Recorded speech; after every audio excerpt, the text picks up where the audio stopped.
is the Banner Ravens podcast. Paul Mancano and Jonas Shaffer live on a Monday in March, the first day of the legal tampering period, as we look ahead to free agency for the Baltimore Ravens. Jonas, we've already gotten some movement. We've already seen Ronnie Stanley re-signed. We're going to discuss what that contract looks like and what it could mean for the Ravens' free agency plans. We're also going to look ahead to some other free agents that are out there that might intrigue the Ravens. But first, Jonas, I want you to tell me how you pronounce the school that is just north of Baltimore. It's a town. It's also a school. Begins with a T. Their mascot is the Tigers. Towson. I said Towson in a recent Baltimore Banner video and got absolutely flamed online. Got roasted because people were saying it's not a Z, it's an S. I've lived here for 8-9 years now, and I've been pronouncing it Towson. And I guess I've been horrifically wrong this whole time. I had no idea people were that territorial about how they pronounce Towson. Yeah, you should have known better, Paul. Does it irk you're a Marylander? Does it irk your nerves when people say Towson? Frankly, not enough people in my life say Towson. Maybe that'll change because they're playing in the CAA semifinals today. We could be talking about some long-awaited March Madness for them by Tuesday night. But yeah, I don't think there's a whole lot of other Mid-Atlantic peculiarities in terms of like linguistics that really gets on my nerves. I mean, we're a pretty inoffensive region when it comes to pronouncing stuff.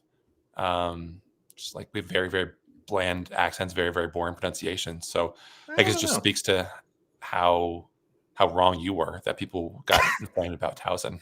I mean, it's just I learned the full might of Baltimore Twitter. I don't think I'd have ever been on that much of the wrong end of it, and it was a tough place to be. I won't lie. I've learned my lesson. I apologized.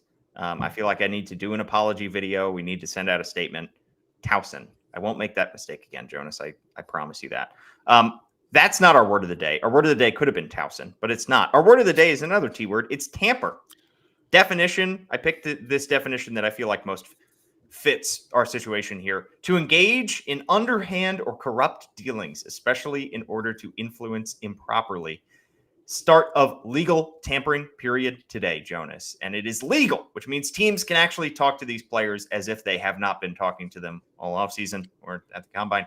But this is the time now, in less than an hour, it's about 11:10 when we're recording this, where we are going to start to see these moves get made. And it's always funny when, I think last year, like the Bears signed DeAndre Swift like 30 seconds after the legal tampering period. It's like, really? You got that entire deal knocked out in 30 seconds? But we're going to start to see some moves fly off the board, and we're going to start to see some craziness. Yeah, probably not a whole lot with the Ravens because as we're going to talk about, they don't have a whole lot of space, and they are not the kind of team that will push the kind of buttons that Ravens fans want them to create more space. Just that's not how they roll. So get ready to learn Ronnie Stanley contract details, buddy, because I think that's all you're really going to have to know about. They're going to be a lot like they did last year.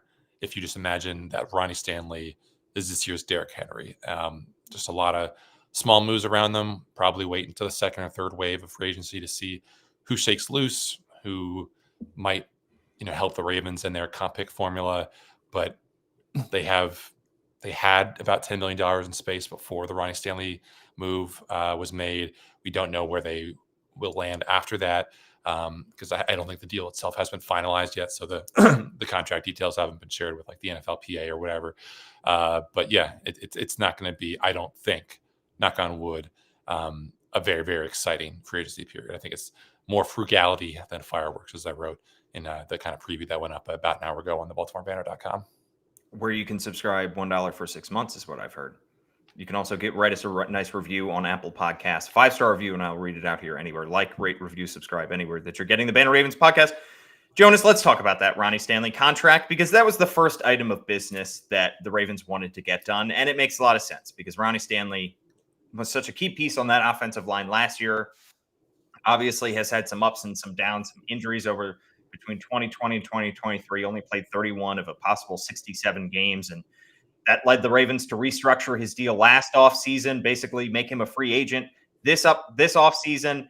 And he played lights out. He was awesome last year and deserved the contract. And frankly, the Ravens could not afford to lose him in free agency. So they give him a reported 3-year, $60 million deal with $44 million guaranteed. That's why he's our Who's Got It Better Than Ronnie Stanley award goes to him. Now, could he have gotten more on the open market? Maybe, but the Ravens, we said it before, the Ravens knew his health history better than anyone. Quite frankly, he mattered more to the Ravens than he might have to another team because he's protecting Lamar Jackson's blind side, and they know he can do it and do it at a high level. And I think he wanted to stay in Baltimore. He likes it here. He's been phenomenal here. He's gotten paid here more than once. And he gets to be part of what was the NFL's best offense last year. So Ronnie Stanley is back on a $60 million deal. Yeah, I mean, I think the closer we got to the start of the legal tampering period, the more dicey it seemed it would get because, he has an agent who's trying to get the best deal possible for him. Ronnie himself is involved with the NFLPA, and, as a union rep, there's not a whole lot of sense in cheaping out on the millions that you could earn to go take hometown discount. But I think you could probably argue that is what happened here. I mean, obviously, I think the optimism that Eric DeCosta had and John Harbaugh had at the Combine about a week and a half ago at this point suggested that they were maybe hoping to get the deal done at closer to like $15 million than $20 million. I think probably the squeeze that the Chiefs Heat and the Patriots Heat put on Ronnie and his agent probably juiced up that number a little bit. But you're getting a guy who's going to basically help you unlock not only your offense, but just the rest of this offseason. I mean, the Ravens can finally go back to taking best player available in the first round. I mean, it's not like they haven't taken that approach in previous drafts, but I think had Ronnie not come back, then even if you bring back Patrick Mekari as like the right tackle and bump Roger Rosengarten over left tackle, you're still probably having to insist upon getting a day one tackle because you just don't feel good about that offensive line in a year where you could really use, all the help you get up front to win the Super Bowl. So I think obviously getting the deal done gives Eric DeCosta and all the Ravens officials at the castle a clear identity, a clear idea of what exactly they need to do next. They have a pretty good sense of the financials. And now it just comes down to, hoping that this guy who has basically missed, until last year, half of the games from 2020 to 2023 stays healthy. And that's always going to be the big gamble with someone with Ronnie's injury history. But I think if you turn on the tape and like what you saw from Ronnie last year, then you have to go and do everything you can to protect your most important asset, which is Lamar Jackson and his own health. Yeah, and you said it. They couldn't have done much better than him. I mean, he was probably the top free agent tackle out there, so you're not going to sign somebody better. You would have had to trade for somebody maybe if you wanted to get somebody before the draft, and there aren't a whole lot of teams that are willing to trade their starting tackles, and they're picking 27th in the draft. So, yes, they got Roger Rosengarten, who appears to be a long-term starter on that offensive line in the second round last year, but that doesn't always happen, and it took several weeks for Roger Rosengarten to get to the level where he was an average right tackle. So if you were talking about drafting another tackle, maybe moving Roger Rosengarten over to left tackle, they turned over 3 members on that offensive line last year. You don't want to do that very often when you have Lamar Jackson and a high-powered offense. So the fewest pieces that you can turn over this year, the better off you'll be. Obviously, Ronnie Stanley answered so many of our questions last year with his ability to play the most snaps he's ever played in his career, the ability to stay healthy, the ability to put up, quality play. He did tail off a little bit in the second half of the season. He's 30 years old. How many of these red flags, though, Jonas, concern you when you're talking about re-signing a guy to a $44 million guaranteed contract into his mid-30s? Yeah, I think they're all concerning, and that's baked into the price. If there weren't as many red flags, and the price would have gone up. Just as simple as that. I mean, I think, yes, his first half in 2024 was better, a lot better than his second half. Maybe some of that was just the schedule and who he was going up against. Maybe some of that was just the general wear and tear. Maybe some of that was, Lamar holding onto the ball longer in the second half of the season than he did in the first. But the Ravens didn't really have to worry about sending help his way. It was Roger Rosengarten who they were helping out with a tackle or was using a tight end or a fullback or a running back. Ronnie, they just kind of put out there on an island and asked him to do what he did, for the first couple of years of his career, where he was just lights out. And I think you just bank on the fact that Lamar, being Lamar, is going to help your tackles control your pass rush, because there's not a whole lot of speed rushers coming around the corner trying to get to Lamar, because that's such a risky proposition with his ability to just take off and burn you for that way. So I think that was probably always the calculation here. Like, as long as we have Lamar and Lamar's healthy and Lamar's fast and Lamar's athletic, then we're going to be able to get a little bit of a bump of our tackle play, because that's just how he controls the pass rush. So maybe, if there was a price point at which the Ravens said no mas, then they would probably have been justified, because you don't need to overpay for, a position where the quarterback has enough gravitational pull to make everyone's job easier. But I think it's important that the Ravens have this core, this foundation established for the next couple of years. I mean, Ronnie's now under contract for the next 3 years. Linderbaum, we assume an extension will get done. That will basically, put him under contract for the next 4, 5, 6 years. Roger Rosengarten's under contract for at least the next 3 years with his rookie contract. Andrew Voorhees, came into Baltimore 2 years ago, but that first year didn't really count contractually because of, various, collective bargaining agreement stuff. So his clock on that contract essentially didn't start until last year. So he's under contract for 3 more years with the Ravens. That's my understanding. So you're talking about 4 guys who conceivably could have the kind of longevity and the continuity that the Eagles have enjoyed. Will they be as good as Philly's line was? Maybe, maybe not. But considering just all of the agita and all the teeth gnashing over what has been, as you said, kind of a position of some instability, it's a good investment to at least give yourself a chance to have a foundational line up front that will be at least above league average. And I think considering where the Ravens have been and some of the things that they've dealt with over the past couple of years, from the Alejandro Villanueva year to the early struggles last year where you didn't really know who was going to be balling out early in the season, I think it's important that they give themselves a chance to at least have this thing set in stone for the next 3-4 years. Well, you didn't mention Patrick Mekari there, who is a free agent, and that's the next domino that needs to fall. I mean, Andrew Voorhees obviously feels like the most likely replacement if Mekari were to leave, but bringing back Ronnie Stanley, I don't think it necessarily means that Mekari is gone.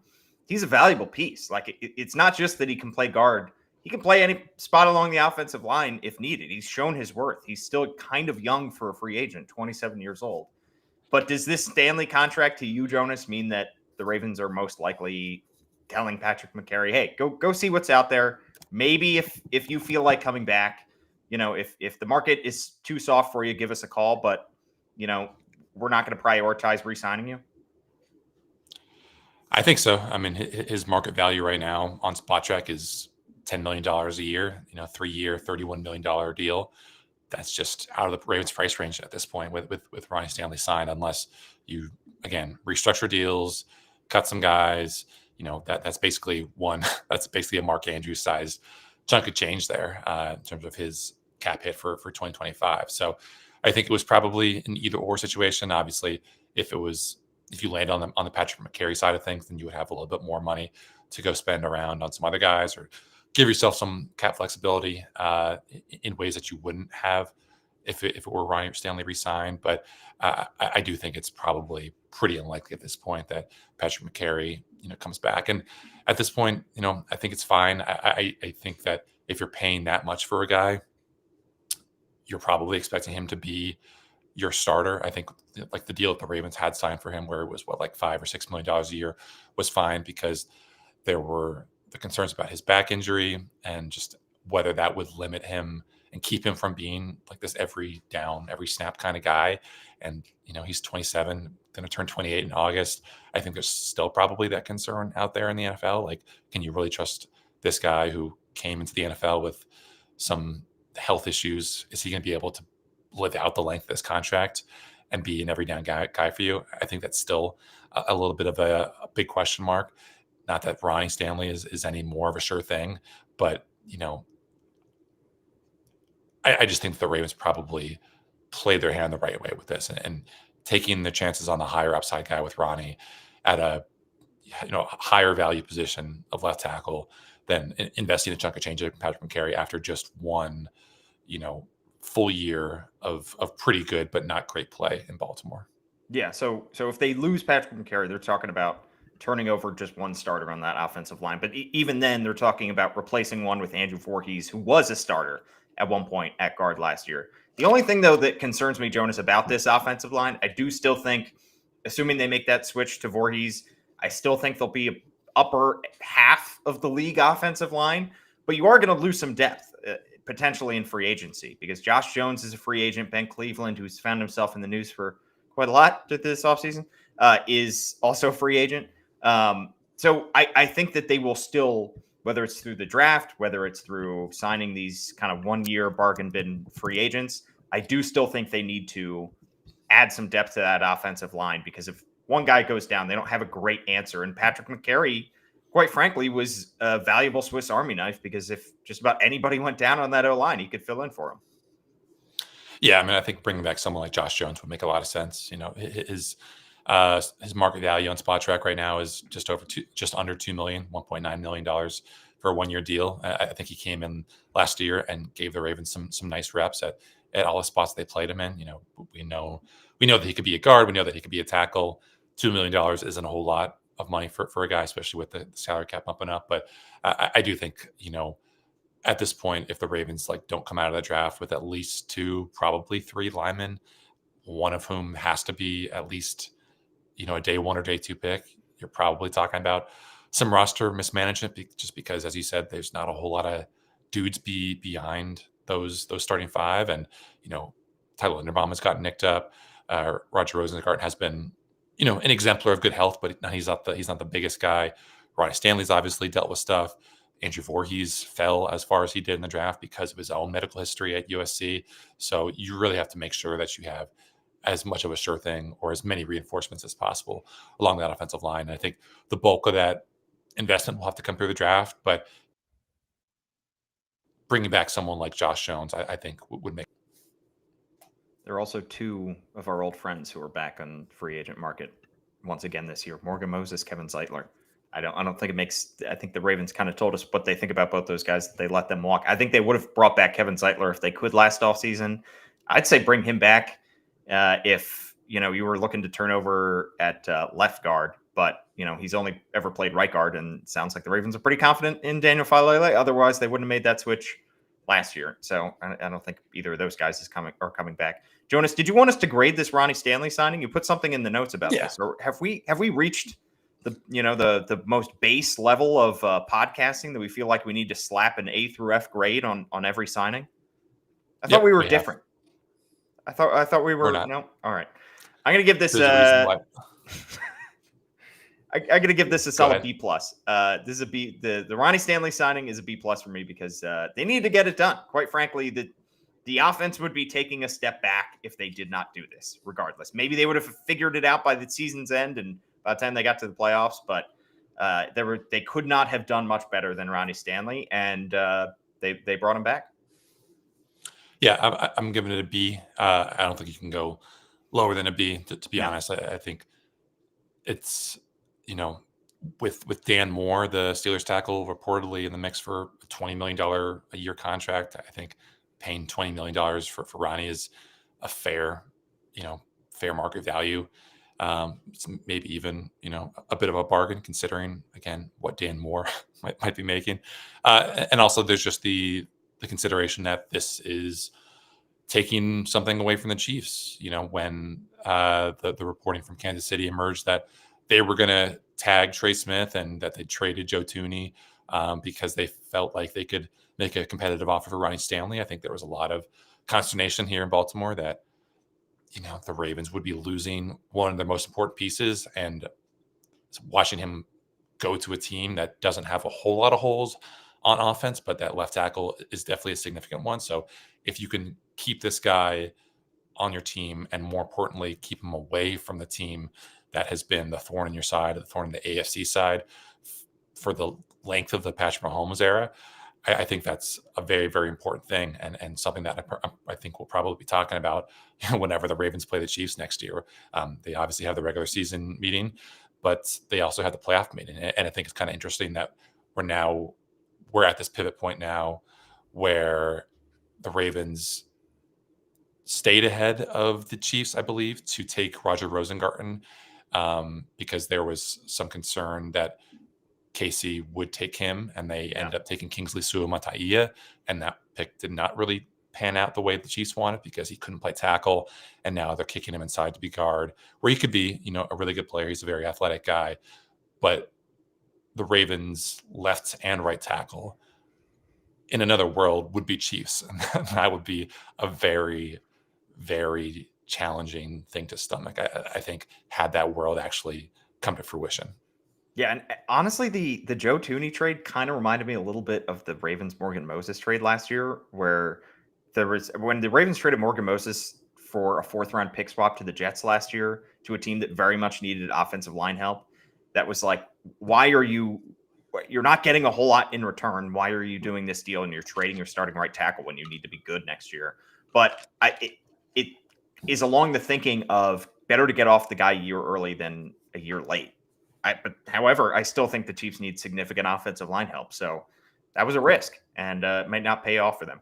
All right. Before we talk about the rest of the Ravens' impending free agents and the potential moves that they could make, let's just have a general conversation about the salary cap. Because last offseason, we said if the Ravens really want to make all these moves in free agency, if they want to at least be competitive for a lot of free agents, they need to restructure some deals. And they didn't. They didn't restructure Lamar's contract. They made very little moves in that area. Do you think this could be the offseason, or do you think that this is just an organizational philosophy that the Ravens are reticent to kick the can down the road, and they want to keep the money? They want to have as few void years on their ledger as possible going forward. And if that means missing out on free agents in the short term, they're okay with that.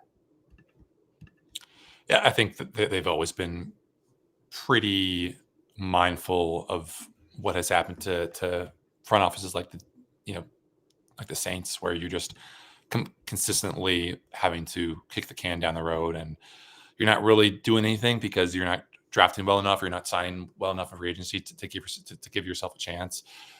There are ways, obviously, that the Ravens could get themselves some more free agent space. You do a simple restructure of a Lamar deal. You get about $16 million in cap space. Roquan would get you about $11 million. Marlon would get you about $13.5 million. But again, you're already the cap hit for Roquan for 2025 is $23.7 million. It jumps to $28.7 million in 2026 and 27. So you're adding to that, and that's already a pretty big hit. For Marlon, who's under contract through 2026, his cap hit this year is $25.4 million. Next year, it's $22.9 million. So again, if you feel good about him, then obviously you shouldn't have a whole lot of hesitation in doing that. But the Ravens have had a lot of deals with these guys where the contracts are relatively backloaded, not comically backloaded, but like enough that you would be kind of hurting yourself if you are robbing Peter to pay Paul in this kind of way. I do think that at some point, for the Ravens to get done what they want to get done, they probably are going to have to restructure some of these deals, or alternatively trade Mark Andrews just so you can get that $11 million in cap relief. But they just we thought last year that they would, like you said, hit all these restructure buttons and bump the money from this year to that year. And, they could also do creative stuff with void years. I think that might be something that they did with Ronnie Stanley just to get themselves some space and, push down the sell by date on these guys. But for the most part, they're going to be the same old Ravens, whether you like it or not. And just you kind of have to deal with that. I get it. I understand that you don't want to kick the can too far down the road. You don't want to eventually have to take on these massive void years into the future when these guys are no longer on your roster. I understand it. But at the same time, there has to be a middle ground between being the Saints and being the Ravens. And the Saints are the example of the team that has done this to a fault, that has taken on way too much in salary, that has really hampered themselves, that continually has to push money into the future. They have a bad roster and they don't really have many levers to pull now to get better. But you look at a team, we've used them as an example through the first month of the offseason because they're the Super Bowl champs, but the Eagles, Jalen Hurts counts for about half as much against the cap as Lamar does because he's got all these void years at the end of his deal, despite the fact that they signed for relatively the same dollar amount when they signed within a few weeks of each other. At some point, it's worth, I think, sacrificing your flexibility down the road in order to get Lamar a ring. He's 28 years old and he's had a couple healthy seasons in a row now where he has not been able to get over the top. And if you make a couple moves here and there, the Ravens have a wide receiver core that has Zay Flowers and Rashad Bateman set, nothing else behind them right now because you have Tylan Wallace and Nelson Aguilar who are hitting free agency. If a restructure has to be done in order to bring a top tier or a quote unquote number one X receiver in here, wouldn't that be worth sacrificing some of your flexibility in the future? I'm not saying you need to bring in DK Metcalf and give him the deal that the Steelers did, which is $150 million, but one of these other guys, these other veteran free agents that are out there, like Stephon Diggs or something like that, wouldn't that be worth sacrificing a little bit in your future in order to get somebody that you think can materially change your Super Bowl odds this year? Yeah, I think they're mindful of that. They've shown that with the Odell deal that they're willing to do stuff creatively to get big name players in the building if they think it's going to help them win a Super Bowl, or in Odell's case, re-sign Lamar Jackson. But you look at the over the cap data on the Eagles. A lot of these are good, reasonable, cap hits for these guys. But if you're the Eagles, if you're an Eagles fan, are you comfortable with having a $25 million cap hit for Darius Slay in 2026? Are you comfortable with a $23.8 million cap hit for Dallas Goedert in 2026? They have the ring though. That's everything. They just dominated in the Super Bowl. I think they're comfortable with whatever now, right? Yeah, but I think a lot of that is because of good drafting, and they wouldn't have been Super Bowl contenders that they were if they hadn't found Cooper DeJean in the second round, or if Quinyon Mitchell hadn't fallen to them in the first round. So I think it's the Ravens can do what the Eagles have done, and that they have, I think, embraced some of those strategies. But yeah, it's just like I think they're already a Super Bowl contender. So at this point, why not keep the window open longer than longer than you think? Why not try to keep the window as open as possible by not being over aggressive? This is such a wonky sport. You never know who's going to get hurt. You never know who's going to rise, who's going to fall. The Ravens were one of the best teams in the NFL last year because they stayed healthy. And if you push all the chips in this year and you have just a couple injuries, then you're completely effed for maybe this year, maybe the next. So why not kind of keep that flexibility open? I think you and I are just philosophically opposed in pretty diametric ways on this. And I understand your point of view. I just think that I'm a little bit too scarred by what the Saints have done, and what all these teams who have gone way, way too big, only to see it completely blow up in their face and not have a way out, really. You look at the Commanders, just how just how screwed they have been by years of big spending or whatever the problem was in the Dan Snyder era. And obviously they never had a quarterback like Lamar or Jaden Daniels, and that was the big problem of it. But I think that the Ravens' strategy right now of not, leveraging themselves out of positions where they have space to give to guys who haven't even gotten the big deals yet. I mean, like that's another consideration here, just that if you are going over the top to give yourself some space, you're not only, taking away space from other guys, you're not only kind of hurting yourself in the short term, but maybe also the long term as well, because you're taking away space that could go to a Kyle Hamilton or could go to a Tyler Linderbaum or could go to a Travis Jones. And Right. I think obviously the surplus value that you get in terms of handling these big money deals is getting guys before they hit free agency, because then you're having to deal with everyone else and just that irrational market that kind of develops in free agency. But they're also having to pay these guys because they hit on them in the draft, and that's partly why I feel, in an ironic sense, that's why I feel like the Ravens almost would be one of those teams that is well within their rights to push to prioritize the near term instead of the long term, because they are good at drafting. I mean, the Saints, the Commanders, you mentioned those teams as bad examples of teams that have failed in terms of team building because they've loaded so much on the near term, but then they've also failed to backload the roster with good draft picks. Ravens have hit on their first round picks for several years in a row right now. I mean, they have Tyler Linderbaum that they're hoping to extend at some point. They have Kyle Hamilton that they're hoping to extend at some point. Zay Flowers was a hit in the draft. They clearly seem to have hit on Nate Wiggins last year. Their day 1 and day 2 picks have been awesome. I mean, they may have found a starting right tackle for years to come in the second round last year in Roger Rosengarten.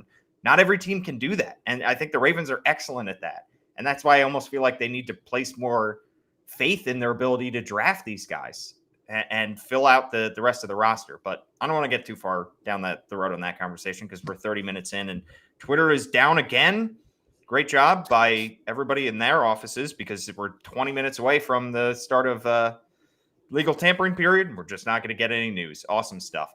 All right, let's talk about the Ravens' next moves here. Now that they have Ronnie Stanley in-house, they have their own slew of free agents, and it's not the same kind of exodus that we could see that we saw last year with all of the free agents that they lost last offseason, because quite frankly, the guys hitting free agency on their roster right now are not as good as last year's group that included Jadeveon Clowney and Patrick Queen and those guys.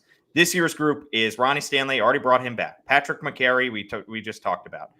Nelson Aguilar, Tylan Wallace on wide receiver. Three guys at linebacker, Malik Harrison, Chris Board, Christian Welch. They have a probably need to at least bring in some depth there, whether they trust Trenton Simpson or not.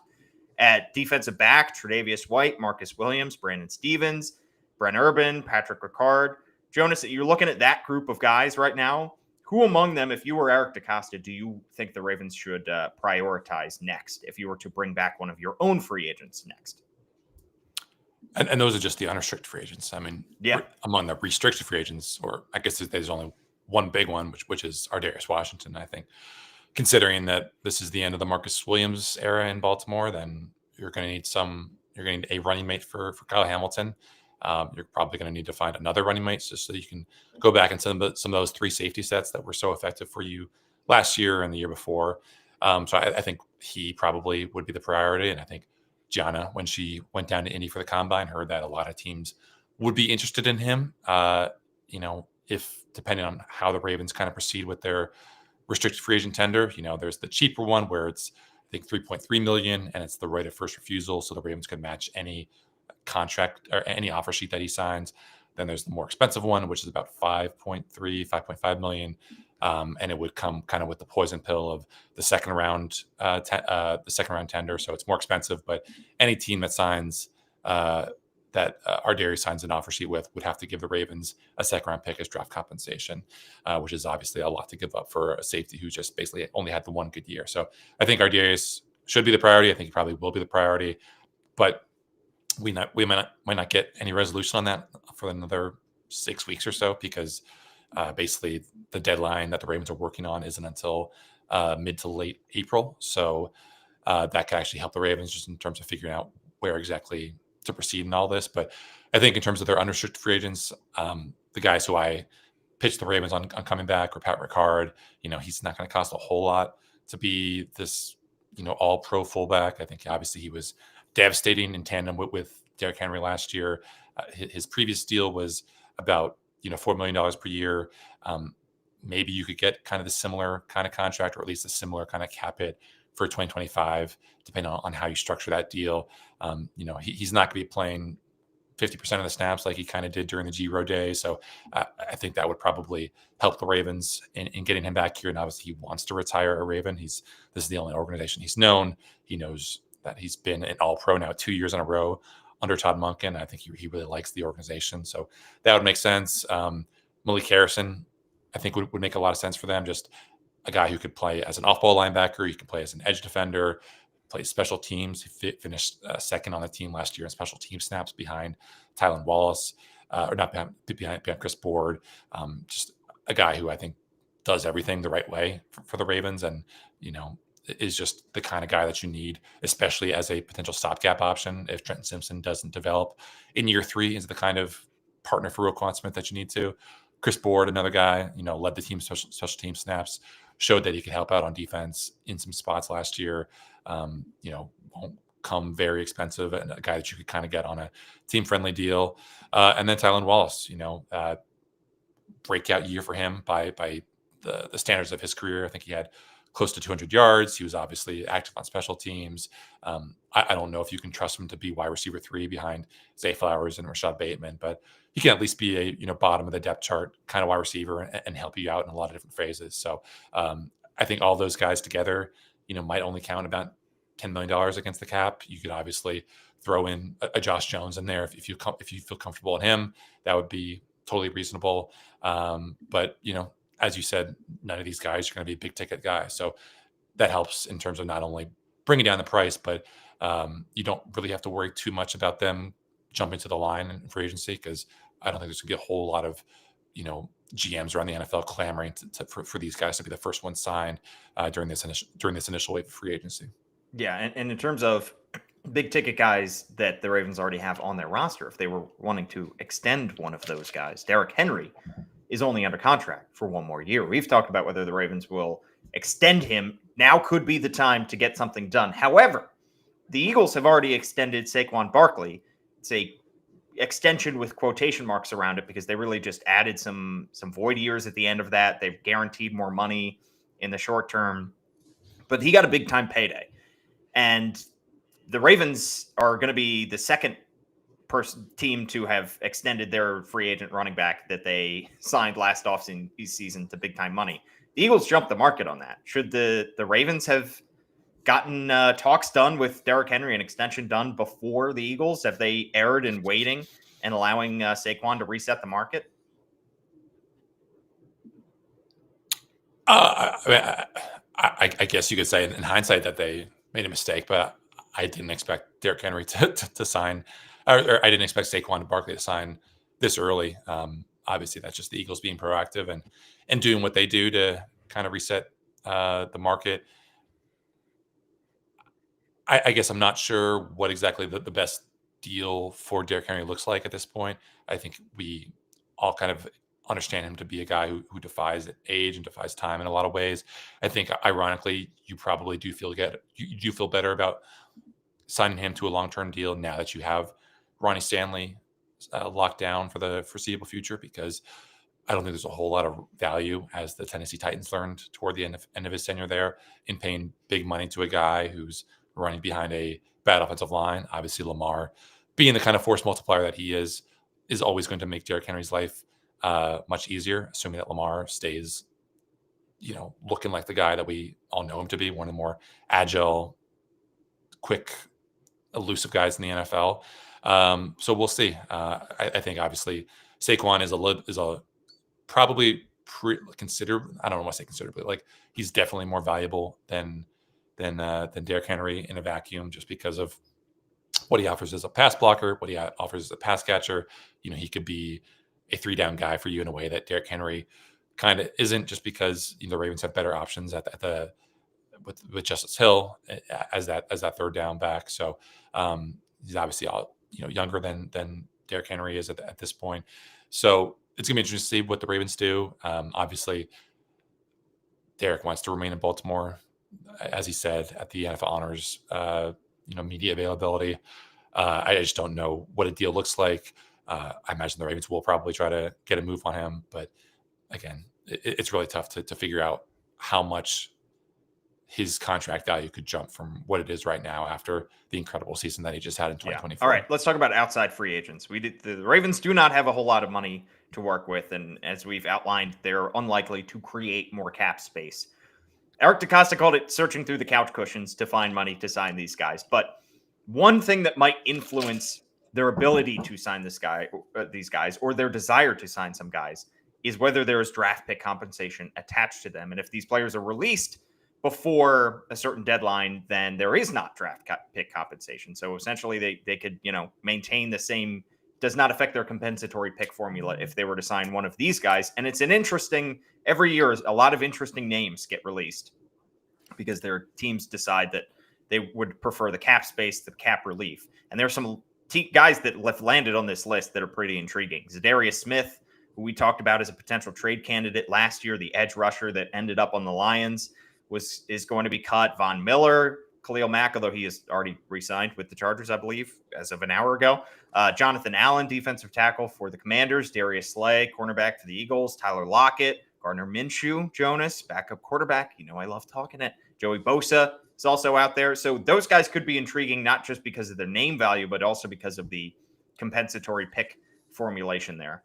You add those guys into the already, formed group of free agents out there. Who are some guys, Jonas, that you think, given the Ravens' budget, given the Ravens' needs, might make sense for them to target this week?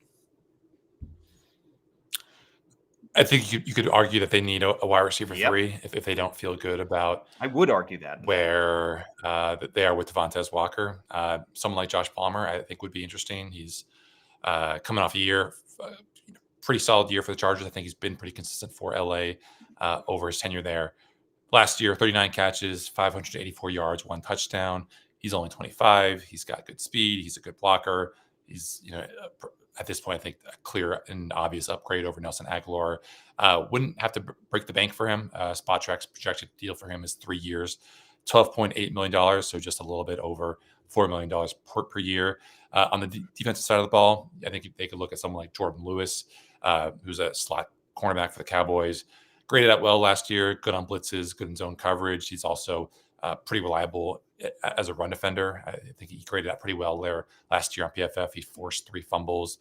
He's a little bit up there in age. He's 29 right now, but I think with the Ravens not expected to bring back Arthur Maulet because of what his deal is, he could be a reasonable replacement. SpotTrack has him down as a projected 2 years, $4.5 million, which seems a little bit cheap for a guy who had the kind of year that he did. I think there was Cowboys fans clamoring for him to make the Pro Bowl or get all pro honors last year. So I think that deal might be lowballing him a little bit, but still, even it ends up being $3 to $5 million a year, that could be a potential useful allocation of your resources. Yeah, I like both those guys for them. I think a couple other guys that I've kept my eye on, Derek Barnett, edge for the Houston Texans, kind of revived his career over the last couple of years. PFF has him projected for a 1 year, $4.25 million deal. I mean, he's going to be 29 for a 1 year deal. I feel like that might be worth it if you were looking for a guy on a flyer. Azeez Ojulari is another interesting guy. Is somebody who has formerly had a lot of juice for the Giants as an edge rusher, but hasn't been very productive the last couple of years. I like Christian Fulton, the defensive back, another guy that I think that they could add as an outside corner. I think safety is going to be an interesting market here because they could look for somebody to, even though they are probably bring back Ardarius Washington to free up Kyle Hamilton. I wouldn't suggest they spend big money on that, as we've outlined in previous podcasts, but I think that that's a position they could at least add some depth. And then I do think that they are going to add a wide receiver. And what do the Ravens love doing more than anything else? That's adding a probably washed old former Pro Bowl wide receiver. And there are a lot of those out there right now. Amari Cooper didn't have a great second half of the season after he got traded to Buffalo, but maybe there's a little bit more juice to squeeze there. Stephon Diggs is coming off an injury. Maybe there's a little bit more there left in the tank. Keenan Allen is also a free agent. So there are a lot of guys out there. Devontae Adams is already signed big time money for the Rams, but there are a lot of guys out there that I think might fit what the Ravens, be the latest in a long, long line of potentially washed former superstar wide receivers that the Ravens could add. Deontay Johnson, perhaps? I can't see any reason why they wouldn't get that deal done. I mean, he would make a lot of sense, right? Played for them before. Yeah, I mean, I think it's going to be an absurd market if Tutu Atwell got a $10 million deal with the Rams, and his projected deal, according to PFF, was 2 years, about $3.5 million per year. I just think that it's not going to be a whole lot of. You're not going to be able to find a whole lot of bargains. I mean, the spot track projection for Josh Palmer is much less than what PFF is projecting him, which is closer to $7.5 million a year. So I think that's probably more in line with a guy who coming off the kind of solid year that he did. I mean, again, so many of these teams have so many millions of dollars to spend right now, and so many teams, have taken away the bell of the ball, so to speak, by signing a Ronnie Stanley or by signing, a Von Miller. So if you're the Patriots or you're the Commanders or whatever, you're going to feel a little bit more comfortable in overspending for some of these guys, because what else are you going to do with all that money? I mean, at a certain point, you have to spend a certain amount of money to stay in compliance with, salary cap stuff. So I just think that, again, the Ravens are going to have to pick their spots, but they're going to be able to, because I think a lot of the guys that they're interested in re-sign probably still won't cost a whole lot. DeAndre Hopkins, does he interest you? So we've talked about him several times before in this podcast. Not at $10 million a year. No. That's pretty fair. Yeah, I think the Ravens are going to wait out this market like they did last year. I think we're probably not going to have an emergency podcast in the next day or two, but if there is something that is noteworthy, we will hop on here. We will hop on the mics and break it all down for you. And of course, Jonas and Gianna and Kyle have you covered on the BaltimoreBanner.com, where you can subscribe $1 for 6 months. If Twitter ever returns, this will certainly be an interesting day, but right now, I think Jonas is wishing he ended up on Blue Sky. At Jonas_Shaffer is his handle. At Paul Mancano and at All Banner Sports. It should be a fun day, and it's officially the start of the really enjoyable part of the NFL offseason. Jonas, what has been your favorite move so far that you've seen? The Geno Smith trade was pretty wild. And then I went back and listened to a Move the Sticks podcast or one of those, and Daniel Jeremiah literally predicted it, which is just galaxy brain. I don't know how that guy sleeps, because he did like a 4-hour call with you guys a couple weeks ago, and that is genius. But any big time move that like shocked you so far that we've already seen before free agency has started? DK Metcalf to the Steelers. I think Daniel Jeremiah was. I think DJ was also like one of maybe 2 of the like 75 mock drafts analysts that I looked at last year who had Nate Wiggins going to the Ravens. So yeah, he's plugged in. He's got a special ability. I think Geno going to the Raiders for a 3rd round pick is kind of laughable. Just, I think he's been a good quarterback who's played behind a very bad offensive line and with some not great coordinators, and for them to get him at that kind of discount and leave our old friend Mike McDonald with nothing to play with on offense is a little bit sad. I would have liked to see what they could have done if they had committed their resources to building up the offensive line this year and keeping DK Metcalf and pairing him with Jackson Smith and Jigba. And, you've got some interesting running backs, but I guess they're going to try to make it work with whatever they get in free agency, which is, I don't know, Sam Darnold. I'm not in love with that. It's Kirk like Cousins, a lateral move, if that. anything. So, yeah, I mean, that defense could be nasty. But again, if they're going for a full-on rebuild, then, why not trade like someone like Leonard Williams at this point and just get as much as you can out of a guy who's over 31 or, over 30, 31 years old, and his best days are behind him. And just say a prayer for Mike McDonald if you're a Ravens fan. Myles Garrett signed that extension, so the trade request is kaput, and so he's sticking around in the division, which is not ideal, because Todd Monken said on the Ravens Lounge podcast, like, I hope they trade him. But also, I mean, they're giving him just heaps and gobs of money for a team that is already paying their awful quarterback heaps and gobs of money, that doesn't really scare me. I did see the rumor recently within the past few hours that the Steelers are now interested in Aaron Rodgers, which would truly be hilarious. So there's a lot of interesting pieces yet to be played this week. Should be fun. And the Ravens won't have anything to do. They'll be sitting on their hands for a lot of it. All right. Thanks so much for tuning in. We'll be back at some point with breaking news. If not, we'll see you in a few days. Thanks so much for tuning in. For Jonas